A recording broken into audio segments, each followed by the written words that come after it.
माननीय इमरान प्रतापगढ़ी। धन्यवाद सभापति महोदय। हम करें बात दलीलों से तो रद्द होती है, उनके होठों की खामोशी भी सनद होती है।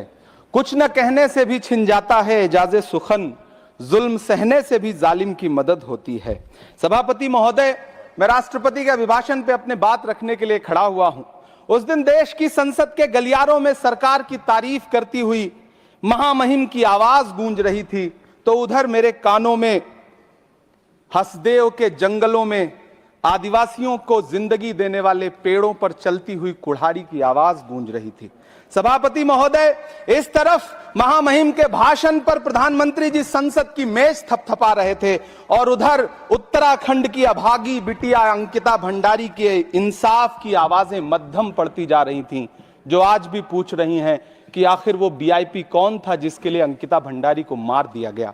सभापति महोदय, इधर महामहिम सामाजिक न्याय की बात कर रही थीं और उधर उत्तराखंड के कोटद्वार में नफरती लोगों के खिलाफ एक बुजुर्ग को बचाने के लिए खड़ा हुआ दीपक, जो मोहब्बतों की रोशनी लेके खड़ा हुआ था, उसके खिलाफ कोटद्वार की पुलिस गंभीर धाराओं में एफआईआर दर्ज कर रही थी। और वो भी उस दिन हो रहा था जब उत्तराखंड के मुख्यमंत्री कोटद्वार में मौजूद थे। ये नया भारत है जहां दंगाइयों के खिलाफ एफआईआर नहीं होते, बल्कि अमन और मोहब्बत की बात करने वालों के खिलाफ एफआईआर दर्ज होता है। यह नया भारत है जहां असम का चीफ मिनिस्टर खुलेआम संवैधानिक प्रोटोकॉल तोड़कर कहता है कि मुसलमानों को इतना टॉर्चर करो कि वो राज्य छोड़ने पर मजबूर हो जाएं। वो कहता है कि अगर कोई मियां रिक्शा वाला 5 रुपए मांगो तो उसे 4 रुपए दो ताकि वो परेशान हो सके। ये नया भारत है जहां बरेली में खाली घर में नमाज पढ़ने पर पुलिस मुकदमा दर्ज करती है। ये नया भारत है जहां क्रिसमस की तैयारी करते हुए ईसाइयों पर सरकार मुकदमा दर्ज करती है।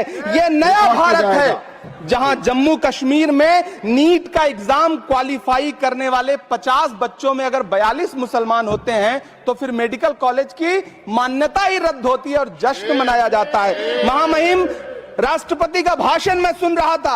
सर, यह नया भारत है जहां मध्य प्रदेश के बैतूल में बच्चों के स्कूल बनवा रहे मोहम्मद नईम का घर स्कूल इसलिए तुड़वा दिया जाता है क्योंकि वो स्कूल बनवा रहे थे। ये नया भारत है जहां कोर्ट का स्टे होने के बावजूद बनारस की दाल मंडी में सैकड़ों दुकानें तोड़ी जा रही हैं क्योंकि रास्ता चौड़ा करना है। सभापति महोदय, मैं आपसे कहना चाहता हूं कि जो पीढ़ी अपने बुजुर्गों को गाली देती है उसके साथ प्रकृति इंसाफ करती है। आज इंदिरा जी और नेहरू को गाली देते हैं, नेहरू को छोटा नहीं कर पाएंगे। नेहरू का साथ आइंस्टीन, नेहरू का नाम आइंस्टीन के साथ लिया जाता था और आपका नाम एप्स्टीन के साथ लिया जाता है। आपको ये बात समझनी पड़ेगी। सभापति महोदय, मुझे 1 मिनट बोलने दें। मुझे